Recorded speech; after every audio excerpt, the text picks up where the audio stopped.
In this video, I will show you how to download the Bing chatbot, so let's get straight into it. Now, to do this, you do need to use Microsoft Edge as the internet browser. You're not going to be able to choose Google Chrome to access it, as Bing is part of Microsoft. So what you want to do is open up Microsoft Edge, and in the search bar at the top, basically you just want to type bing.com/chat, and then hit enter.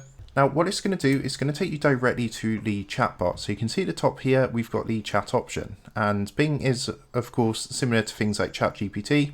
In fact, it does use the ChatGPT interface. It's just the ChatGPT 4 interface. Now at the moment there's not an app available that you can download on like the Microsoft Store, so this is the way you want to do it. But what you want to do is come here, and of course you can choose it as normal. So you want to come down to the search box at the bottom, and of course you can choose it. So for example, you can put what you want to. What day is it today?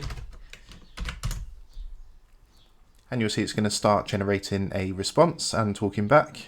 And here is our response from the Bing chatbot. So you can change the conversation style up here as well. You can make it more creative, or you can make it balanced just for a more informative friendly chat, or more precise to make it more straightforward. So you have got a bit of customization there as well, and it does give you some prompts that you can use here as well if you want to. So that's how you go ahead and download the Bing chatbot. I hope this video helped you out today, and if it did, I'd really appreciate it if you was to consider dropping down below the video, leaving a like, and also subscribing to the channel. With that being said, I just want to take a moment to thank you guys for watching this quick video, and I will see you in the next tutorial.